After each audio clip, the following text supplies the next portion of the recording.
Junot has let the Russians escape, Emperor Napoleon said bitterly. He is losing the campaign for me.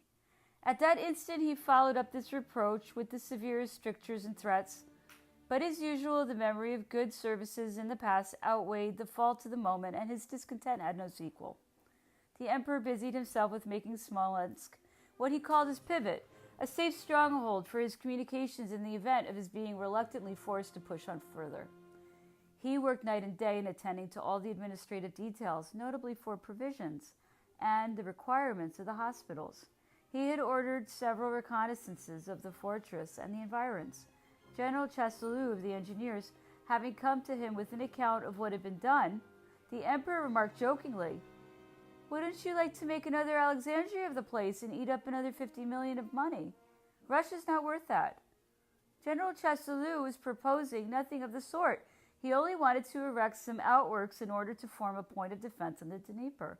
The next day, August 20th, the emperor stopped all work in hand, appearing to have no wish to go beyond Smolensk.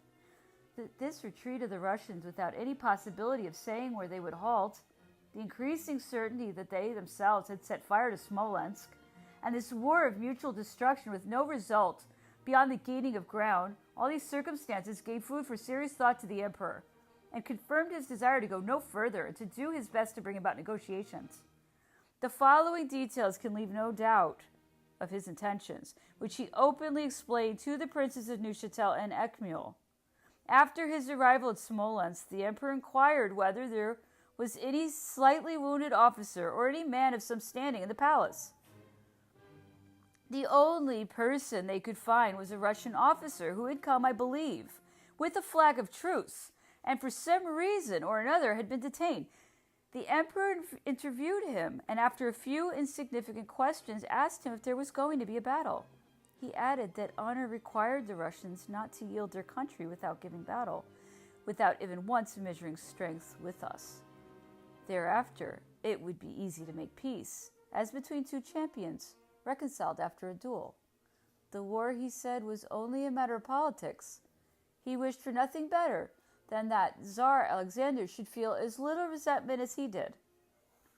The emperor added later that he was going to send this officer back to his own army on condition that he would repeat to the Tsar what was going to tell him, namely that the Emperor Napoleon wished for peace, that he had wanted nothing better than to reach an understanding before the war had broken out.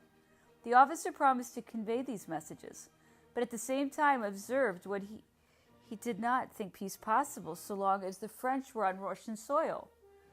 The Russian army marched in good order, without undue haste, like men intent on abandoning nothing, and prepared in case of necessity to stand their ground. The King of Naples believed that their good marching order showed their intention of giving battle.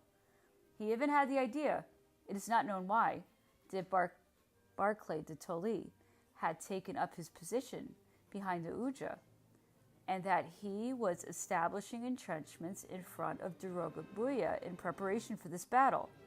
The king thought this might be the battle for which the emperor had expressed so many hopes, and that if we gained it, the army could be ensured of a long rest in Bies without being forced to leave its base too far behind. Our numerical superiority and our habit of success justified us in believing that we should gain a victory. The King of Naples poured forth his dreams and hopes to the emperor. I call them dreams, for Miloradovich's reinforcements had not come up, and the Russians were in no position to give battle. But these hopes were too sanguine, and accorded too well with the emperor's own views, not to sweep him off his feet. He left Smolensk in all haste, 1 a.m., August 25th. The guard moved ahead in echelon to support the King of Naples if necessary, and was ordered to press forward. And once again the emperor was running a blind risk, to some degree against his will. Reaching Dorogobuya on the 25th, he stayed there through the 26th. Once more, the gauntlet was flung down, and the emperor was not the man to turn back. The sight of his troops and all the warlike bustle exalted him.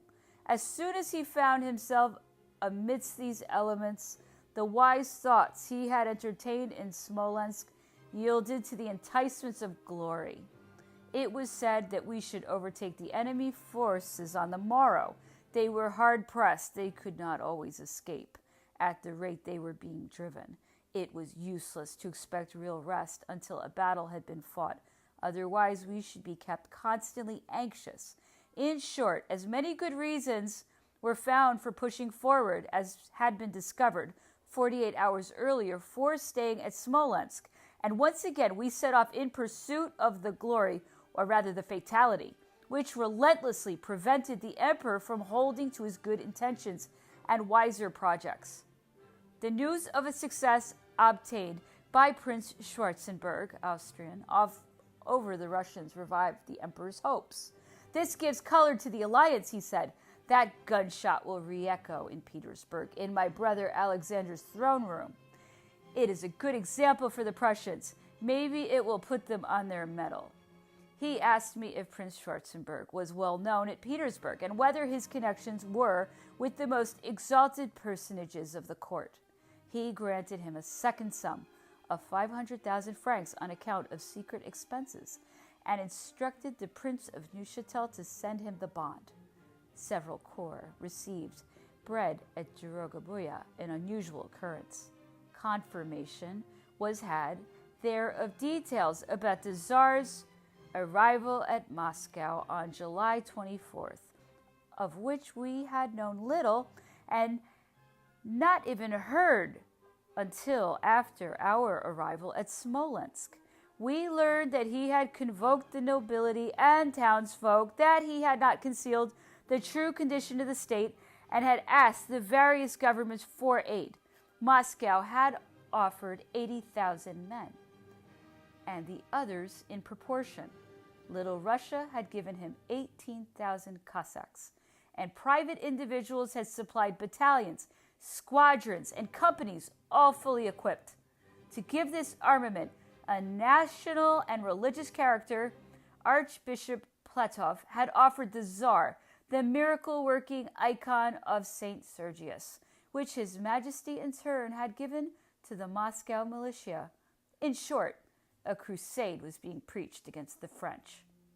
From Dorogobuya, the army marched almost in line. The king's cavalry, the guard, the First Corps, and Marshal Ney's corps on the road, the Poles on the right, the Viceroy, Prince Eugene, on the left. We found ourselves on the highest plateau in Russia, the watershed from which the Volga flows into the Caspian Sea, the Dnieper into the Black Sea, and the Dwina into the Baltic. Since crossing the Dnieper, the troops and the artillery had become exhausted by the sand, but Barclay's supposed readiness to give battle made us hold to what semblance we could of mass formation. Some believed that the burning of the cities and market towns, which we entered, was due as much to the disorders of our vanguard as to the Cossack rearguard, who cared little for Russia. I confess that at first I shared this opinion, not comprehending what object the Russians could have in destroying all their public buildings of a non-military character, and even private houses which could not, after all, be of great service to us. Several persons spoke to the emperor about these fires.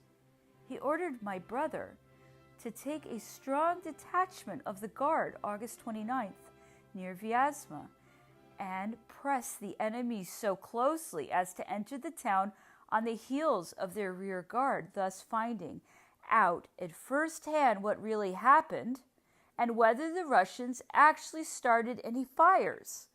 The emperor instructed my brother to keep order in the town and to not let a single straggler remain there.